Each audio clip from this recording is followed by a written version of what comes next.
जी बिस्मिल्लाहिर्रहमानिर्रहीम अस्सलाम वालेकुम रहमतुल्लाहि व बरकातुहू। मेरा नाम है डॉक्टर मोहम्मद मुज़म्मिल हसन। एक नए सेशन के साथ आपकी खिदमत में हाजिर है। वीडियो स्टार्ट करने से पहले मेरे साथ मिलकर दुरूद शरीफ पढ़ने अल्लाहुम्मा सल्लि अला मुहम्मदिन व अला आलि मुहम्मदिन कमा सल्लैता अला इब्राहीम व अला आलि इब्राहीम इन्नका हमीदुम मजीद। अल्लाहुम्मा बारिक अला मुहम्मदिन व अला आलि मुहम्मदिन कमा बारकता अला इब्राहीम वअला आलि इब्राहीम इन्नका हमीदुम मजीद। आज फार्मर के 4 सवाल लेकर आए हैं, बड़े इंटरेस्टिंग सवाल हैं, ज़रूर सुनिएगा। इसमें हमारे लिए सीखने को बहुत कुछ होगा, हमारे न्यू वेटनेरियंस के लिए और हमारे फार्मर्स के लिए। टाइम ज़ाया किए बगैर सुने सवाल नंबर 1। अस्सलाम वालेकुम डॉक्टर साहब, क्या हाल है? ठीक-ठाक। डॉक्टर साहब, मैं मकई का जो साइलेज बना रहा हूँ फर्स्ट टाइम है, तो मैं पूछना ये चाह रहा था कि इसमें यूरिया ऐड कर सकता हूँ? और दूसरी बात है कि उसमें क्या कहते हैं, एक बंदे ने मुझे इधर बताया था कि उसमें यूरिया और नमक और खाने वाला सोडा जो है, आटे वाला सोडा जो है, वो ऐड कर दे, तो क्या ये चीज़ें ठीक रहेगी? अगर है तो रहनुमाई थोड़ा फरमा दें और थोड़ा-सा गाइड कर दें कि क्या किस हिसाब से। जनाब ये कह रहे हैं कि साइलेज बनाना चाहते हैं, साइलेज को बनाने के लिए बीच में यूरिया का शामिल करना चाहते हैं, बीच में ये शामिल करना चाहते हैं सोडा, बीच में शामिल करना चाहते हैं नमक। भाई ज़रूरत नहीं है आपको साइलेज बनाते हुए कुछ भी ऐड नहीं करना आपने अच्छी क्वालिटी का साइलेज बनाने के लिए। इसमें आपने सिर्फ एक चीज़ शामिल करनी है जिसको हम बोलते हैं इनाकुलेंट। इनाकुलेंट क्या है? ये एक पाउडर की शक्ल में आपको एक प्रोडक्ट मिलेगी मार्केट से, जो कुछ बैक्टीरिया होते हैं, इनको पानी के अंदर मिक्स करके तय दर तय आप साइलेज के साथ शामिल कर देते हैं। इसका फायदा ये होता है कि साइलेज की जो फर्मेंटेशन है या आम अल्फाज में साइलेज की तैयारी जल्दी हो जाती है। इससे साइलेज को ज्यादा देर के लिए आप सेव रख सकते हैं। इससे साइलेज को खोलने के बाद अगर साइलेज की जो सामने वाली जो ओपनिंग है जहां से आप साइलेज निकालते हो, अगर 48 घंटे के लिए भी वो हवा को एक्सपोज रह जाए तो साइलेज के खराब होने का अंदेशा नहीं होता। आपने कतई तौर पे साइलेज में ना तो नमक डालना है, ना आपने सोडा डालना है और ना ही आपने यूरिया डालना है। इस बात को जेल में याद रखिएगा। अब जो भी चीजें साइलेज के अंदर मिक्स करने का दिल करता है आपका, मिसाल के तौर पे सोडा है, या कुछ लोग शीरे की बात भी करते हैं, या कुछ लोग यूरिया की बात करते हैं, या नमक की बात करते हैं, भाई इन तमाम चीजों को ये जो न्यूट्रिशनिस्ट हैं वनडे के अंदर एडजस्ट करेंगे, साइलेज में नहीं। ये आपका जो न्यूट्रिशनिस्ट है ये वो फैसला करेगा कि जब आपका वनडे का फार्मूला बनेगा या जब आपका टीएमआर का फार्मूला बनेगा तो उसमें टोटल खुराक पे कितना सोडा, कितना नमक, या कितना मिनरल, या कितना यूरिया आप जानवर को दे सकते हैं। अगर आपने यूरिया, मिनरल, सोडा, ये हर चीज अगर आपने साइलेज के अंदर शामिल कर दी तो फिर आपका इस पे कंट्रोल नहीं रहेगा कि आपने जानवर को देना कितना है। जानवर को कितना देना है, कितनी मिकदार में देना है, इस पे कंट्रोल रखने के लिए हर आइटम को अलहदा से शामिल किया जाता है। आपके पास फार्म पे यूरिया अलहदा पड़ा हो, आपके पास फार्म पे साइलेज अलहदा हो इनाकुलेंट वाला, आपके पास फार्म पे सोडा, नमक, मिनरल और वनडे की आइटम्स अलहदा हो, आपका न्यूट्रिशनिस्ट, अगर आपके इलाके में न्यूट्रिशनिस्ट नहीं है तो आप मुझसे रब्ता कर सकते हैं, मैं आपको फार्मूला डिजाइन कर दूंगा। ये हमारी पेड सर्विस है। आपको बताएंगे कि जानवर को दूध के एतबार से साइलेज कितना देना है, सोडा कितना देना है, और ये आपके हर ग्रुप पे डिफरेंट हो जाएगा, बच्चियों पे डिफरेंट हो जाएगा, गबनों पे डिफरेंट हो जाएगा, तो आपको फार्मूलेशन करने में आसानी होगी। अगर आप ये सारी चीजें साइलेज के अंदर शामिल कर देते हैं तो आप बाद में इसको कंट्रोल नहीं कर सकेंगे। इसी तरह हमारे बहुत सारे फार्मर ऐसे हैं जो कहते हैं जी हमने साइलेज बनाना है मकई का और हमने साइलेज बनाना है चरी का, तो हम क्या करें जी, हम मकई और चरी को इकट्ठा साइलेज बना दें। वहां पे भी ये गलती की जाती है। साइलेज चरी का अलहदा बनाएंगे, मकई का अलहदा बनाएंगे। अब फार्मूला जो आपका बनाया जाएगा टीएमआर का, उसमें आपके न्यूट्रिशनिस्ट या हम आपको बताएंगे कि मकई का साइलेज दूध वाले जानवर को कितना देना, चरी का साइलेज आपने जो हीफर्स हैं उनको कितना देना है, या मकई और चरी का मिक्स करके आपने अलहदा अलहदा कितना मिला के देना है। अदरवाइज आपका इस पे कंट्रोल नहीं रहेगा। इसलिए भाईजान, अच्छा कुछ लोग ये कंप्लेंट करते हैं कि अगर आप नमक या चूना साइलेज के टॉप लेयर पे ना डालें तो जब आप साइलेज को खोलते हैं तो टॉप लेयर खराब हो जाती है। भाई ऐसा कुछ नहीं है, हम साइलेज 14 साल से बना रहे हैं। अगर आपने साइलेज बनाते हुए टॉप लेयर पे अच्छी तरह प्रेसिंग कर दी है और उसके ऊपर आपने तरपाल, शापर, मट्टी डाल दी है तो भैया 1 किलो भी इंशाल्लाह हुल अजीज आपका साइलेज खराब नहीं होगा, नहीं होगा। इसलिए तसल्ली के साथ साइलेज सिर्फ इनाकुलेंट ही आपने डालना है और कोई चीज आप इसमें शामिल नहीं करेंगे। सुने सवाल नंबर 2। अस्सलाम वालेकुम डॉक्टर मुज़म्मिल साहब, क्या हाल है? ठीक है।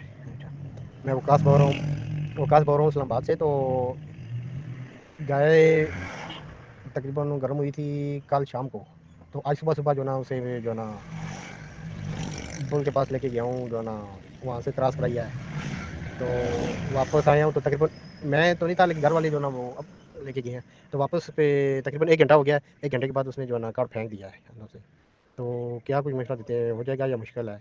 उस कार्ड को फिर आटे में डाल के खिला दिया है, तो क्या हो जाएगा या क्या कहते हैं? सवाल नंबर 2 जी बड़ा ही इंटरेस्टिंग है, बहुत इंटरेस्टिंग सवाल है। ये लोग बड़े परेशान हो जाते हैं जब आप कभी भी किसी गाय को या किसी भैंस को जो हीट में आ जाए, उसकी मेटिंग करवाने के लिए जब आप उसको जोटे के पास या बच्चे के पास लेके जाते हो, तो मीटिंग करवाने के बाद जब जानवर आपके पास फार्म पर आ जाता, तब जारी बात है जानवर ने सारा दिन खड़े तो नहीं रहना, अब जानवर ने बैठना भी है। अब यहाँ पे दो चीजें आपको बताना चाहता हूँ, एक तो जानवर को जल्दी बैठने नहीं दिया जाता, ठीक है। दूसरे नंबर पे अगर जानवर घंटे 2 घंटे के बाद बैठ भी जाए तो फिर उसके पीछे से पेशाब वाली जगह से वल्वा से ध्यान रखा जाता है कि यार कुछ तारे तो नहीं कर रही, कुछ गदला मवाद तो नहीं फेंक रही। ये हमारा एक आम ट्रेंड है जो लोग जिसका ख्याल रखते हैं। पहले नंबर पे एक बात समझ लें, आर्टिफिशियल इंसेमिनेशन करवाने के बाद या जोटे से मीटिंग करवाने के बाद जानवर बैठ जाए तो हर्ज नहीं है, नंबर 1।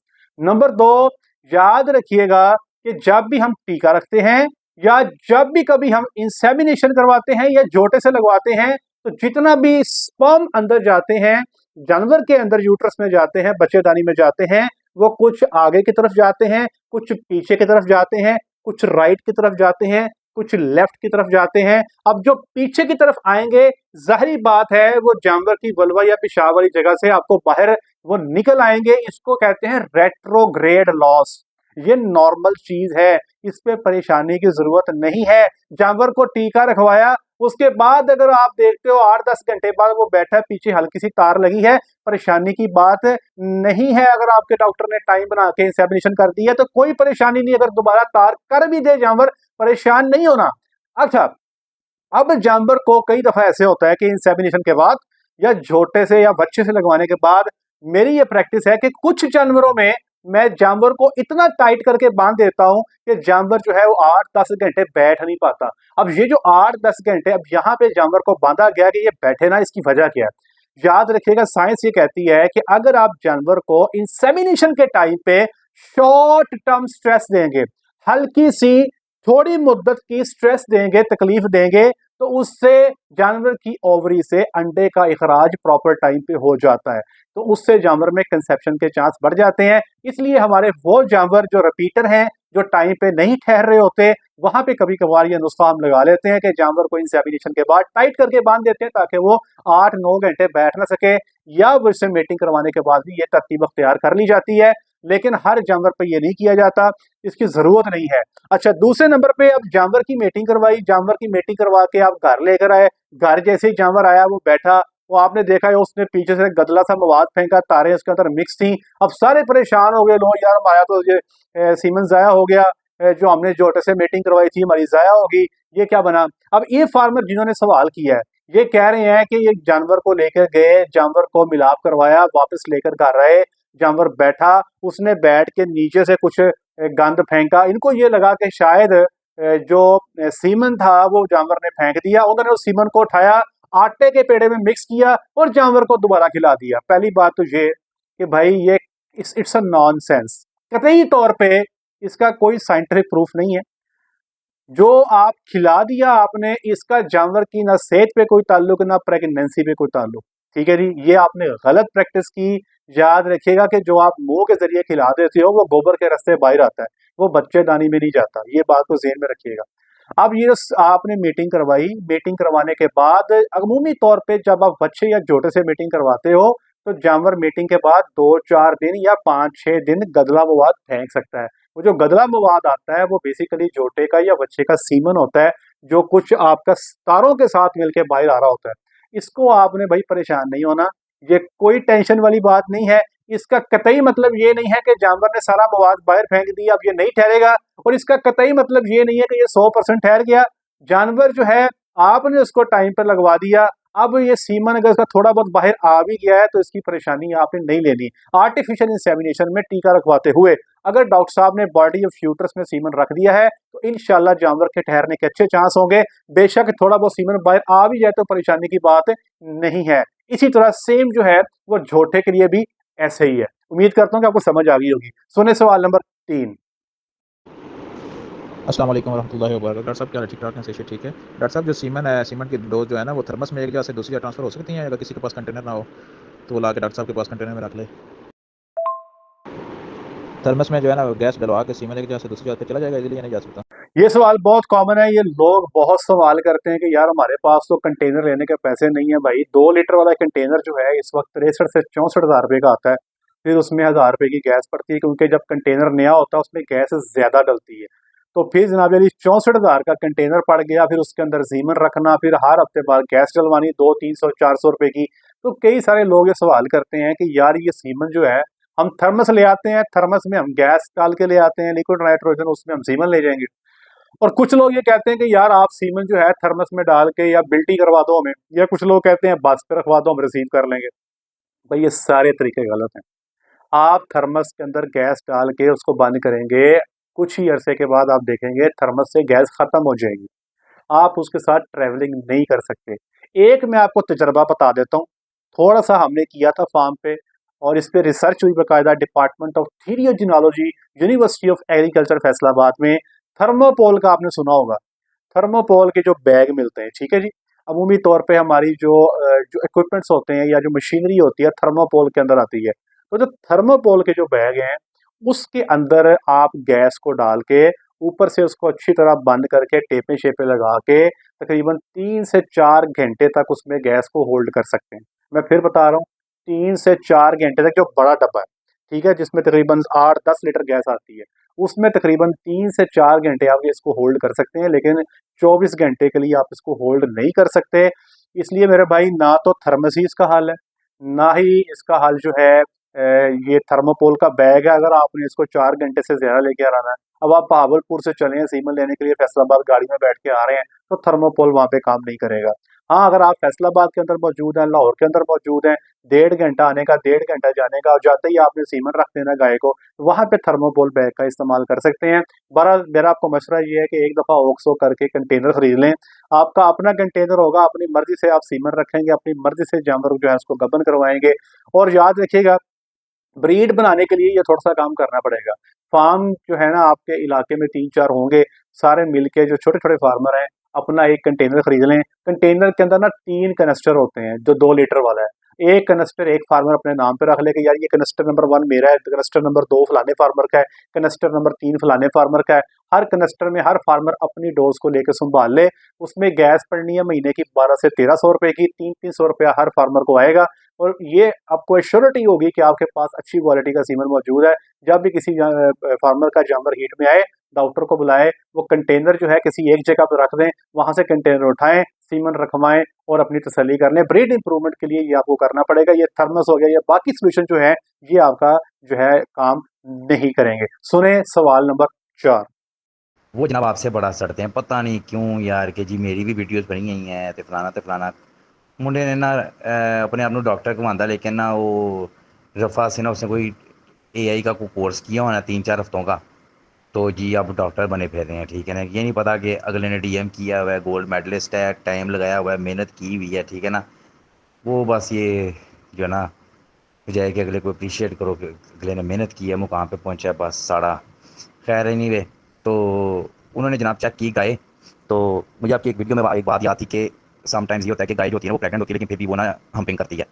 और क्योंकि उसके जो नाड़े थे ना वो दूधिया कलर के थे, क्लियर नहीं थे, सी थ्रू नहीं थे, उसके हल्की हल्की ना वो वाइटिश थे ना, दूधिया कलर के थे। वो मुझे मेरी दूसरी जो गाय वो कन्फर्म कपन है वो, तो वो आपने चेक की है गाय दूसरी वाली हो ना, तो वो उसका के नाड़े सेम करती थी। फिर उसने हाथ डाला, उसने कहा ये खाली है। मैंने कहा था ना खाली मैं वेद नाड़ी कहता सी यस ठीक है। अब जनाब उसने ये कोई तकरीबन महीना पहले की बात है, उसने अपने कूले ढीले कर लिए। तो हूँ दसो मैं की करा कि उसने तो कूले अपने ढीले कर लिए, तो she was pregnant all along. तो अब उसको मैं क्या फ़ैट, उसको toxin binded bypass fat, mineral like east, मीठा सोडा, कैल्शियम, ये तो सब कुछ जा रहा है, उसको फैट भी जा रही है। तो अब मैं उसकी फैट की कंटेंट ज़्यादा करता हूँ, क्या करूँ, मुझे मशवरा दें, क्योंकि उसने तो तबाह कर दिया, मुझे बर्बाद कर दिया मेरा सुबह जो इसका। उसको मैं दूध छुड़ा सका उसका दूध, और ना उसको मैं वो दे सका हूँ क्लोज अप। ये सवाल है जी, फार्मर कह रहे हैं जी परेशान है अपने इलाके के डॉक्टर साहब से, और ये कह रहे हैं कि हमने जानवरों से चेक करवाया, जानवर तारें कर रहा था, गब्बन डिक्लेयर हो चुका था, तो उन्होंने कहा जी कि ये तारें कर रहा है, ये खाली है, गब्बन नहीं है। तो बाद में जनाब अली अभी वो कह रहे हैं कि जानवर जो है उसने पूरे तोड़नी है, और लगता ये है कि वो बच्चा देने वाला है। ये नाराज है अपने डॉक्टर साहब से, और इनको लगता ये है कि इनका सुबह ज़ाया हो गया, क्योंकि ज़ाहिर बात है जानवर को ड्राई पीरियड नहीं मिला। जब ड्राई पीरियड नहीं मिलेगा तो सुबह तो गया। अब इसमें 2 चीज़ें मैं आपसे ज़िक्र करना चाहता हूँ। देखिए, पहले नंबर पे बात ये है कि अगर आपका जानवर पूरे तोड़ गया है, ये 2 चीज़ों की इलामत है। पहली इलामत तो ये इस बात की है कि आपका जानवर ना जी बच्चा देने वाला है, सारे जानते हैं। लेकिन एक मसला और हो सकता है, वो क्या है? बाज़ औक़ात जानवर बच्चा देने के नज़दीक जानवर की ओवरी पे सिस्ट बन जाता है। बाज़ औक़ात जानवर की ओवरी पे सिस्ट बन जाता है, उसके नतीजे में भी जानवर पूरे तोड़ जाता है। अगर सिस्ट का इलाज प्रॉपर टाइम पे नहीं हुआ, सिस्ट ओवरी पे 2-3 महीने के लिए रह गया, तो जानवर बाज़ औक़ात पूरे तोड़ लेता है, ये एक बीमारी है। तो मैंने उनसे कहा खैर आप एक किसी डॉक्टर को मज़ीद बुलाएँ, डॉक्टर को बुला के एक दफ़ा तसल्ली करवा लें, दोबारा चेक करवा लें कि आया ये जानवर प्रेग्नेंट है या नहीं है, ताकि आपको तसल्ली हो जाए। वहाँ तक बात ये है ना जी, जो मैं कुछ बातें आपसे और शेयर करना चाहता हूँ। देखें, अगर किसी को ये लगता है, मैं अपने फार्मर से ये तज़किरा करना चाहता हूँ, अगर किसी को ये लगता है कि हमने अपनी सारी ज़िंदगी में इतने सारे पी टेस्ट किए और कभी गलत नहीं किया डॉक्टर मुज़म्मिल ने, तो ये गलत बात है। हम जब लोग लर्निंग कर रहे थे, हम जब सीख रहे थे, तो हमने बेशुमार गलतियाँ की। ये कोई इसमें मुझे बताने का मुज़ायका नहीं है, क्योंकि जब मैंने डिग्री मुकम्मल की थी, जब मैं डिग्री मुकम्मल करने के बाद फार्म पे गया था, तो मुझे टीका रखने नहीं आता था, मुझे जानवर को आईवी करने नहीं आता था, मुझे जानवर में दवाई रखने नहीं आती थी, मुझे जानवर को गबन चेक करने भी नहीं आता था। थ्योरेटिकली मेरे पास बहुत सारा नॉलेज था, लेकिन एक्चुअल में प्रैक्टिकली मैं जो था, मेरे पास नॉलेज नहीं था। उस वक़्त 2010 में डेयरी में सिचुएशन ये थी कि जानवर सस्ते थे, फार्मर भी सीख रहे थे, हम भी सीख रहे थे, मिल-जुल के सीख लिया। मुझे इंसेमिनेशन पे ग्रिप करते को तकरीबन 5 से 6 माह लग गए। 5 से 6 माह के बाद भी कुछ जानवर ऐसे होते थे जिस पे टीका रखते हुए मुझे दुश्वारी का सामना करना पड़ता था। फिर तकरीबन 2-3 साल बाद इतनी आप कह लें कि एबिलिटी आई कि फिर हम हर तरह के जानवर को टीका रखने में कामयाब हो जाते थे। कुछ कइयों के रॉड पास करने मुश्किल होते हैं, सर्विक्स टाइट होती है, कुछ में हल्के-फुल्के जो है ना जी रिंग कह लें कि बेंड होते हैं, उसमें भी हम करने में कामयाब हो जाते हैं। अच्छा, गब्बन चेक करने के लिए मुझे मेरा ख़्याल है कि अगर मैं गलत नहीं हूँ तो 2 साल तो मुझे इस काम में भी लग गए थे। 3 महीने लगे थे मुझे आईवी सीखने के लिए कि जानवर को नब्ज़ में टीका कैसे लगाते हैं। तो फार्मर की मेहरबानी थी, उसने हमें बर्दाश्त किया, हमें मौका दिया, हम काम सीख गए। सीधी-सी बात है जी, मैं तो सारा का सारा क्रेडिट जो है उसी फार्म को देता हूँ, क्योंकि वो मेरी मादर-ए-इल्मी है। मेरी पहली मादर-ए-इल्मी यूनिवर्सिटी ऑफ एग्रीकल्चर फैसलाबाद, मेरी दूसरी मादर-ए-इल्मी एसपी डेयरी फार्म, जहाँ पे हमने काम सीखा। अब प्रॉब्लम ये है कि अब जानवर इतना महँगा हो गया, फार्मर कहता है भाई मेरे पास तजुर्बे को जानवर नहीं है। मैंने एक फार्म पे जानवर भेजे, सॉरी माज़रत चाहता हूँ, एक फार्म पे जहाँ पे जानवर थोड़े कम थे, मैंने एक डॉक्टर को भेजा। डॉक्टर साहब जो थे वो अभी रिसेंटली पास आउट हुए थे, उनको जॉब की ज़रूरत थी, उन्होंने मुझे रिक्वेस्ट की, मैंने एक फार्म पे भेज दिया। तो वो जैसे फार्म पे गए तो 3 दिन के बाद फार्मर ने मुझे वीडियो बना के भेजी कि देखें जी ये आपने बंदा भेजा है, 20 मिनट हो गए हैं, जानवर में राड नहीं पास हो सका। और बाद में फिर मुझे वीडियो बना के भेजते रहे कि देखें यार ये गाय आपकी कुबी हो गई है, इसको पता नहीं राड अंदर कितने तेज़ मारे हैं, तकलीफ बड़ी है। तो मैंने फिर जनाब दवाइयाँ-शवाइयाँ लिखवाई, ये वो किया। बाद में फिर जानवर को आईवी करना था, वो 15-20 मिनट उसमें भी लग गए। तो फिर 2-3 दिन के बाद फार्मर ने जो था वो डॉक्टर साहब से माज़रत कर ली। क्योंकि अब फार्मर कहता है मेरा जानवर बहुत महँगा है, ये तजर्बे वाला काम तो नहीं हम करवाते। तो एक तो मेरा अपने तमाम वेटरनेरियन से जो फ्रेश पास आउट हो रहे हैं, उनसे गुज़ारिश ये है कि किसी फार्म पे, किसी डॉक्टर के नीचे, किसी असिस्टेंट के नीचे रह के थोड़ी-सी अपनी टेक्निक्स को बेहतर करें। वो बच्चे जो डॉक्टर बन रहे हैं, वो अपने समर में, सेमेस्टर ब्रेक पे किसी फार्म पे जाएँ, सीखें, अपने आप को इक्विप करें, ताकि फार्मर के साथ आप उसकी उम्मीदों पे पूरा उतर सकें। जानवर बहुत महँगा हो गया। अच्छा, अब अगली गुज़ारिश ये है कि ये मुझे बड़ी कंप्लेंट सुनने को मिलती है कि लोग कहते हैं जी कि हमारे इलाके के जो डॉक्टर हैं, हम उनको बुलाते हैं, हम उनको आपके बारे में कोई आपकी बात करते हैं, तो वो नाराज़ होते हैं। तो मैं यहाँ पे एक छोटी-सी गुज़ारिश करना चाहूँगा अपने तमाम भाइयों से। देखिए, इल्म एक ऐसी चीज़ है, जो जहाँ से भी मिले आपको ले लेनी चाहिए। हो सकता है कई बंदों को मेरी शक्ल पसंद ना हो, सीधी-सी बात है। तो उन लोगों के लिए भी गुजारिश ये है कि इल्म देखें कि जो मैं बात बता रहा हूँ कि वो बात आपके फ़ायदे की है। अगर वो बात आपके फ़ायदे की है तो आप चुप करके ले लें। आप ना किसी जगह बताएँ कि जी हमने डॉक्टर साहब की वीडियो से सीखा था। आप उसकी ओनरशिप खुद ले लें, मुझे कोई इतराज़ नहीं है। देखें, हम अपनी बात करें, मैं अपनी बात करता हूँ, मैंने बहुत सारी चीज़ें ऐसी हैं जो मैंने नॉन मुस्लिम से सीखी, जो ऐसे लोगों से सीखी जो मुसलमान नहीं हैं। हमारे बहुत सारे डॉक्टर ऐसे हैं, जब वो सिफ़ायर पे काम कर रहे थे, तो सिफ़ायर पे जो काम करने वाले लोग हैं, या बल्कि सिफ़ायर पे तो मेरा जहाँ तक मेरी इन्फॉर्मेशन है इजिप्शियन से, वो तो मुसलमान है। मैं बात कर रहा हूँ निशात की। निशात पे एक टाइम पे एक डॉक्टर थे, सॉरी शरीफ पे स्टीवन, शरीफ पे डॉक्टर थे स्टीव, तो वो मुसलमान नहीं थे। तो हमारे बहुत सारे डॉक्टर्स ने उनसे सीखा। तो भाई सीखने के लिए आपको कहीं से कोई बात मिल जाए, आप सीख लें। 2016 में मैंने पॉल एम फ्रिक, एक यूनिवर्सिटी ऑफ विस्कॉन्सिन के प्रोफेसर हैं, उनकी एक वीडियो सुनी 40 से 45 मिनट की। उस वीडियो ने मेरी जिंदगी में एक सफेद इनकलाब बर्पा किया। हम जानवरों को उस तरह से गब्बर नहीं कर पाते थे, अपनी ब्रीडिंग को उस तरह से कंप्लीट नहीं कर पाते थे। जब उस वीडियो को मैंने देखा, हमने फार्म पे इंप्लीमेंट किया, यकीन करें रिजल्ट्स जो थे हमारे 25 से 30% बढ़ गए। वो सारी चीजें फिर मैंने आगे अपने स्टूडेंट्स को सिखाई, वो सारी चीजें मैंने अपने यूट्यूब चैनल पे बताई। भाइयों, बात ये है कि इल्म की जो बात है ना, वो कहीं से भी मिले, वो बंदा छोटा हो, वो बंदा बड़ा हो, वो आपसे जूनियर हो, वो आपसे सीनियर हो। मेरा एक स्टूडेंट था, तो मैं एक पॉइंट पे थोड़ा फंसा हुआ था, फ्री मार्टन के एक पॉइंट मुझे समझ नहीं आ रहा था। वो मेरा स्टूडेंट था, वो उसने मुझे वो बात समझाई, मैंने उसका शुक्रिया अदा किया। मेरा था वो स्टूडेंट ही, लेकिन उसने वो कंसेप्ट मेरा एक क्लियर कर दिया। मैं उसका आज भी शुक्रगुजार हूँ। अगर वो वीडियो देख रहा था, सैयद सादुल हसन उसका नाम था, उस लड़की की मेहरबानी, उसने मेरा फ्री मार्टन पे एक मेरा पॉइंट क्लियर किया, जो कि आज तक मुझे याद है। उसने मेरा कॉन्सेप्ट क्लियर किया, मैं उसका शुक्रगुजार हूँ। जब भी सीखने की बात आती है ना, बंदा छोटा बड़ा, सफेद काला, मुस्लिम नॉन मुस्लिम, आप सीखो कि आपको मिल क्या रहा है। हज़रत अली रज़ी अल्लाह ताला अन्हु का कौल है कि जिसने मुझे एक लफ्ज़ भी सिखाया मेरा उस्ताद है। तो भाई, ये हमें एक दूसरे के साथ मोहब्बत पैदा करनी है, हमें एक दूसरे के साथ नफ़रत पैदा नहीं करनी। अगर आप नहीं बताना चाहते कि कोई चीज़ आपने मुझसे सीखी, आप ना बताएँ, आप उसकी ओनरशिप खुद ले लें। लेकिन हमें इत्तेफ़ाक से रहना है, हमें एक दूसरे का इल्म, हमें एक दूसरे से सीखना है, हमें अपना इल्म बढ़ाना है, ताकि at the end of the day हम फार्मर की हेल्प कर सकें, फार्मर को फ़ायदा हो सके। इसलिए काम की बात जहाँ से मिले, उसको ले लेना चाहिए। लेकिन उम्मीद करता हूँ चीज़ों को आप अंडरस्टैंड करेंगे। सवाल जो मैंने जवाब दिए वो आपके लिए यूज़फुल होंगे। आज के लिए इतना ही। अपना ख्याल रखें, दुआ में याद रखें, 5 वक़्त की नमाज़ बाजमात अदा करें। अस्सलामु अलैकुम व रहमतुल्लाहि व बरकातुहू।